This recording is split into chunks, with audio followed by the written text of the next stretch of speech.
You're listening to Kerry Lutz's Financial Survival Network, where you get valuable information you just can't find anywhere else.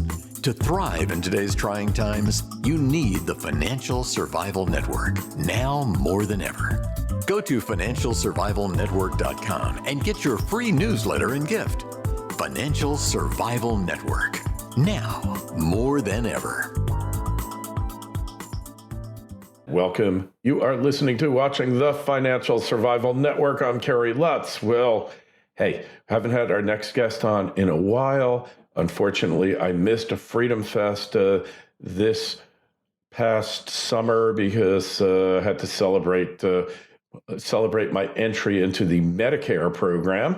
And Mark, I can finally afford to be a hypochondriac under our government-financed elderly care system, which is great.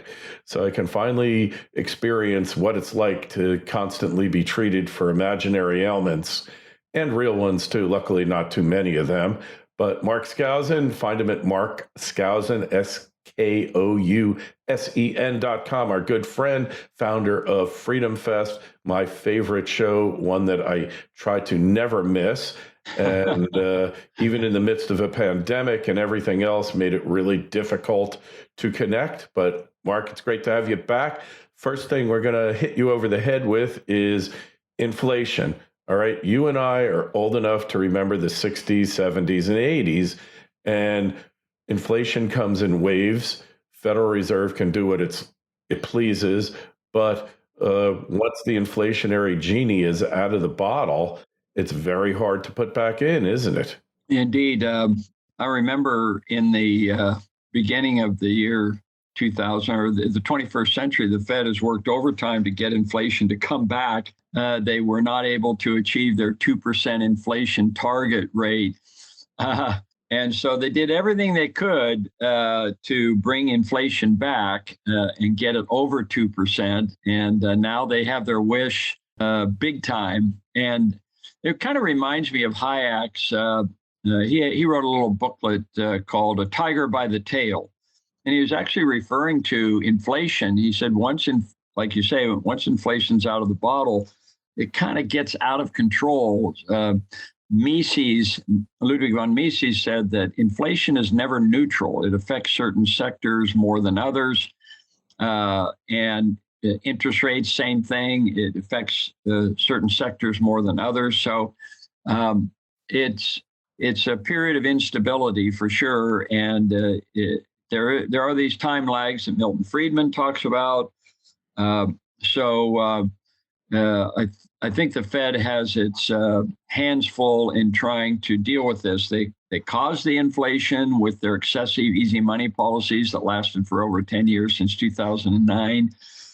And here we are now suffering the consequences. And it's kind of like the fox in charge of the chicken pen, right? I mean, the hen house, as they say. Yes. The fox caused the problem in the first place, and now they're supposed to solve the problem. So the Fed overreacts, too much easy money and now too much tight money, and we get a boom-bust cycle. It's all part of the Austrian theory, the business cycle. Right. Okay. So the business cycle. So I'm sure when they started with all the helicopter money during the pandemic, you clearly predicted inflation would be the net result, which it certainly has been. And here we are. It's 2 years later, and the inflation rate, stated rate of 8.5%, but we know it's a lot higher than that, don't we? Yeah, everybody's standard of living, their purchasing plans are different from one individual to another. If you look at the shadow statistics, we're in double-digit inflation for sure. And meanwhile, our ability, our stock portfolio is declining. We've gone through a really difficult time period. But look, stock prices were overvalued as it was with the easy money policy. So a recession in the stock market is not something that I mean, we all knew it was going to happen. We just didn't know when. But yeah, I think inflation is a serious problem. It's not going to go away anytime soon. I think it will finally come down because the Fed is aggressively tightening. The money supply growth is down to like 5 or 6% per year, compared to 20 to 21% in the last 2 years. So it's tightening in that respect, and also in terms of raising interest rates. So the Fed is serious about fighting inflation. I think they will eventually win, but there's going to be an emerging markets debt crisis at some point because everything's quoted in dollars. And one of the things, Kerry, that we talk about, we've lived through the 70s and so on. Well, in the 70s, the dollar was weak and gold was going through the roof. Now it's just the opposite. Gold is struggling. Gold is down and the dollar is up. So not everything is the same as it was in the 70s. Yeah. Well, they call that stagflation. I call this one steakflation. You seen the price of a pound of, filet mignon lately, or New York strip? Yeah. It's like doubled. Yeah, it would be nice if someone else paid for it, but when you have to pay for it, you do notice the price. Yes. So, and like you said, this is having global effects because everything's priced in dollars. Everyone always talks how they'd love to come up with a new monetary reserve currency, but it doesn't look like anyone is capable of doing it. As China was pushing for it, Russia, look what's going on there now. What's your take on the staying power of the dollar? I mean, it's the worst currency in the world except all the others, and there's no alternative, is there? Yeah, and in addition, the relationship between the dollar and gold and silvers, and particularly, I have to admit, I'm a bit perplexed by it. I don't understand. The only argument one can make is the reason gold is not going up is because the Fed has been so aggressive in raising rates that gold is just catching its breath. I mean, it's down 10% for the year. The stock market's down 25%. So gold has been decent, but you'd think with the highest inflation rate in 40 years that gold would be at way over 2,000, wouldn't you? Yeah. I think it's a real conundrum as to explaining. I mean, maybe the conspiracy people at GATA and stuff are correct that the Fed is manipulating the price of gold. Yeah, well, it wouldn't be the first time they manipulated the price of something.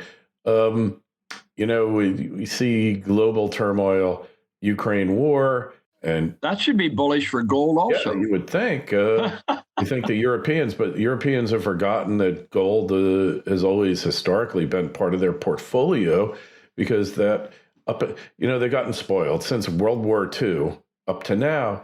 It's been a stability they hadn't seen in hundreds of years. I mean, somebody was always fighting a war for whatever reason in Europe.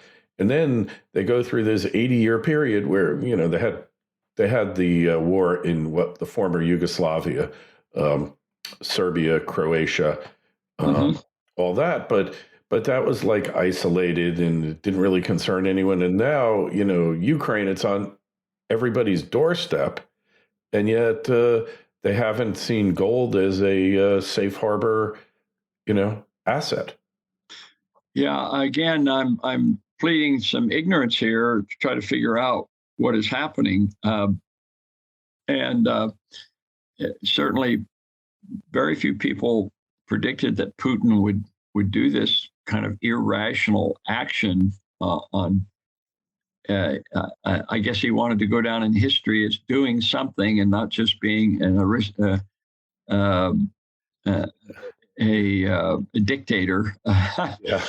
But he's going to be, he's dug a hole he's not going to be able to get out because he's committed war crimes in many ways. And I think that's going to be a real issue. And now he's losing the war from everything I've heard. So and then now there's the nuclear option. So somebody, a rat that's cornered what he might do Dangerous. some irrational things. I've always thought that, I've always asked my students at Chapman and at Columbia and so forth, by show of hands, how many of you think we'll see nuclear war in your lifetime?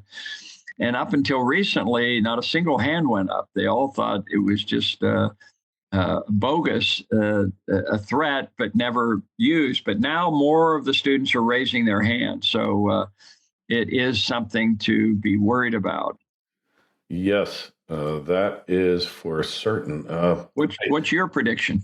You know, these problems, it's kind of like Vegas in the 70s with the mob. These problems have a way of working themselves out, whether it's a hole in the desert or whatever. I can't really say because, like you say, a cornered rat. It doesn't look like the country has an appetite to engage in total war, a full mobilization call-up based on the media reports, which admittedly border on propaganda. It looks like nobody wants this war, and the recruits that they send there seem to be blown up. The second they open the door of the car, they get blown up there. So nobody wants to go there. So what choice does he have? I mean, I think it'd be insane, but I think it certainly is possible. You can't discount it. But yeah, and hey, look, the military-industrial complex is having the time of their lives because it's all this Russian equipment is shown to be inferior, substandard. So this is going to create a whole new arms cycle, arms race, and they're wetting their chops at this. Mark, they love this. This is the proving ground for all the toys that they've been working on for the past several decades. Now they've been proved out. So a lot of that is what's keeping this thing going. You can't believe the carnage that you see and the incompetence of the inability of the Russian army, which just shows like we were always sold a bill of goods with the Cold War. To me, it's just proof because their stuff just doesn't work.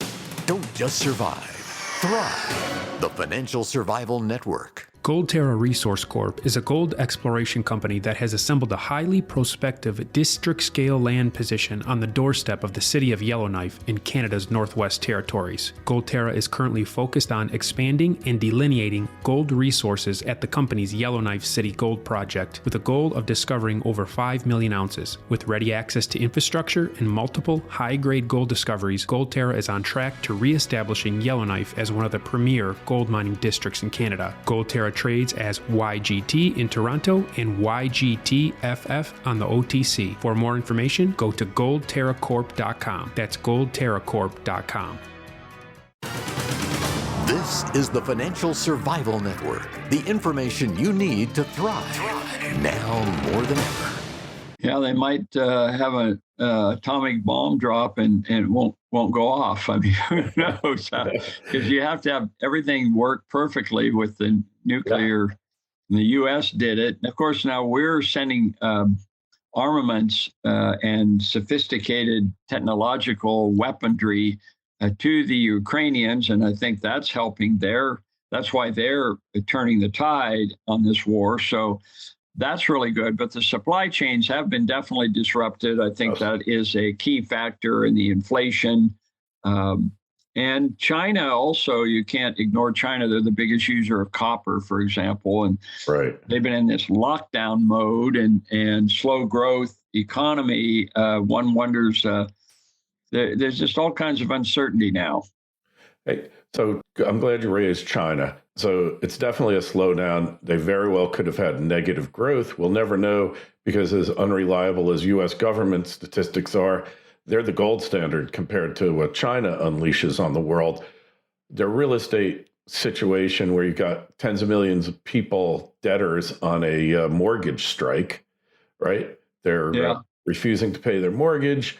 The real estate situation appears they've got, I'm sure you've read about the tofu dreg high rises and such. They're like literally falling apart before the last brick is cemented in place. I mean, it seems like it seems like they're on the downward slide, plus population issues, growth collapse. India is surpassing them, supposedly 100 million less Chinese over the past decade. Something major is happening there. And like you talk about cornered rats, she could be a cornered rat. Yeah, he seems to be in total control, though, and looks like his presidency is going to be renewed kind of automatically. Nobody is willing to speak out against him, even though I'm sure in their minds they're thinking, boy, where are we headed here? Mises was really right about this, that centrally planned economies eventually collapse at some point. And hopefully, the Chinese were smart initially to adopt capitalism, and that has been their saving grace. Otherwise, they'd go the route of Russia in terms of loss of communist influence. But they're still determined to control the world. That is their agenda. The rise of China. China needs to be the number one superpower and surpass the United States. And we are in decline ourselves. So we'll see how this plays out. Yeah, well, yeah, we're certainly in decline. Nobody is happy with anything anymore. Everybody is depressed about something, I guess. It's a crazy race to the bottom, it seems. But again, we go back. The dollar is still the reserve currency, and there's nothing on the horizon, at least for now, that we can really look at, point our fingers at. Nobody's trusting a yuan. Nobody's parking their money in China overnight or over the weekend. The money from Europe, the flow of funds is quickly coming to the U.S. and from China as well. They have a huge flight capital issue going on there, and basically the whole world. So, maybe the one at the top that's sinking the slowest is the place to be. What about Bitcoin? Yeah, well, so, like I've called, it's so much easier to call a top in Bitcoin than it is to call a bottom, Mark. The tops are so obvious. The bottoms are sublime, So it does seem to be wanting to settle in at 19,000. Seems to be around that point, but then it could drop again. I mean, it's hard to know. And Bitcoin has certainly been a speculator's market, but is it a reserve currency? That's there's no evidence that it's really reached that point. It would have to be embraced by more than who embraced it. El Salvador and a couple of other countries. It's not. It doesn't fall into the definition of a currency, right? It's an asset class. Yeah. So until you can go buy a McDonald's, a Big Mac with it, which in theory you can, but in practicality, it's not used for that, then how is it a currency? I don't know. Well, I guess. Well, they have to eliminate the tax disadvantages. Every transaction is theoretically taxable. And as long as you have that kind of scenario, you're not going to see it develop as money. So it's just a speculative asset that people are adding to their account. I've had it in my portfolio. I don't have it in it now, but it's really they have to change the rules before it becomes legitimate. Yeah, and who makes the rules? The people that want to keep things the way they are, the system the way it is. Hey, speaking of FreedomFest, so we're off to Nashville this year, huh? Memphis. Memphis, rather. Elvis Presley. Presley country. We actually looked at Nashville, but their hotel situation is $300 or more plus tax. They just have not built out like Las Vegas, where you can get hotel rooms for $100. Memphis is much more reasonable, so we went to Memphis, where famous for Elvis's Graceland, for the Martin Luther King Museum where he was assassinated. Federal Express. Huh? Federal Express. And Federal Express. So we're hoping Fred Smith will welcome us. We haven't confirmed him yet, but we're still in the midst of choosing our speakers and that sort of thing. But we came off a very successful Freedom Fest back in Vegas. We had 2,600 people there. We had John Cleese, the British comedian, love him, yeah, talking about the cancel culture. And matter of fact, Nick Gillespie's his interview with John Cleese went viral with 2 million views in the last month. I mean, it's really amazing. And John Cleese, for being 80 years old, was in rare form. So if people go to YouTube, they can watch that interview. It's really very entertaining. Well, we'll try to put a link to it in the show notes to this interview because it's well worth seeing. And I started doing, I didn't tell you, but I started doing some stand-up comedy myself, but I've been forced to issue a trigger content warning alert because the problem is that the older people don't remember what a joke is. The millennials and Gen Z, they never knew what a joke was in the first place. And everybody else gets offended over everything. So we add the trigger warning alert so that everybody knows that they're going to be offended. And hopefully that's enough. Well, John Adams in the musical 1776 once said, "This is a revolution, damn it. We have to offend somebody." And maybe we are in the midst of a revolution and we'll only know it when we look back, when history looks back. One of the things we're doing at Freedom Fest is we're now doing a libertarian comedy show. So we have the Anthem Film Festival as something new and different.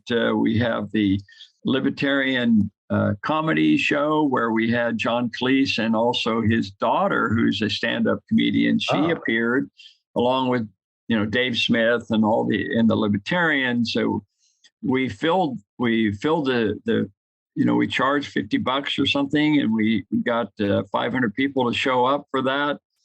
It was a very big success. So people are still interested in an evening of entertainment, and but we did have to warn people about language and all that sort of thing. That comedy acts, that now there are. We can get PG versions of comedy, which is my preference myself. There's a lot of good humor out there, but you just never know what you could get at a comedy show. All right. Well, I'm throwing my hat in the arena because I am America's top recovering attorney, Mark. Well, that'll be a good topic. Yeah. So lots of good lawyer jokes. That'll be a lot of fun. And humor is the best medicine. We know this. This is a proven fact. You need humor in your life. I always wonder when I meet people that have no sense of humor, what keeps them going? Because it's all about fun, having laughs, and enjoyment. And humor is a central element to enjoying one's life. Don't you think? I do. And Kerry, I do think that Freedom Fest, people really wanted to get out. This is why we've had record turnouts at our last two Freedom Fests. Last year we were in South Dakota. We filled every hotel room. I mean, it was just unbelievable with 2,700 people and had not been to Mount Rushmore and places like that. But people were so hungry to socialize and to mingle and to remove the mask and to be themselves again and to find out what's going on in this country. We've had two record level turnouts at Freedom Fest, and I think Memphis, we have over 400 people already signed up for Memphis. So it's looking very positive, even though we haven't revealed who our big keynote speakers will be. That'll be coming out in the next few months. All right. Well, I can't wait. I'm definitely going to be there. It's a closer ride from Florida than elsewhere, and really appreciate you coming on. My pleasure. Find Mark's site at markskousen.com. It's always great to have you on. We will talk to you again. If you got a question for Mark, shoot me an email, kl@kerrylutz.com. We'll get you an answer. Go over to financialsurvivalnetwork.com so you can check out the link to John Cleese's interview. It is definitely a riot and a half. And Mark, we'll talk to you soon. Thanks so much for coming on. Kerry, thank you. Take care. Thanks for listening to Kerry Lutz's Financial Survival Network, your solution to today's trying times. For the latest, go to financialsurvivalnetwork.com. Financial Survival Network, now more than ever.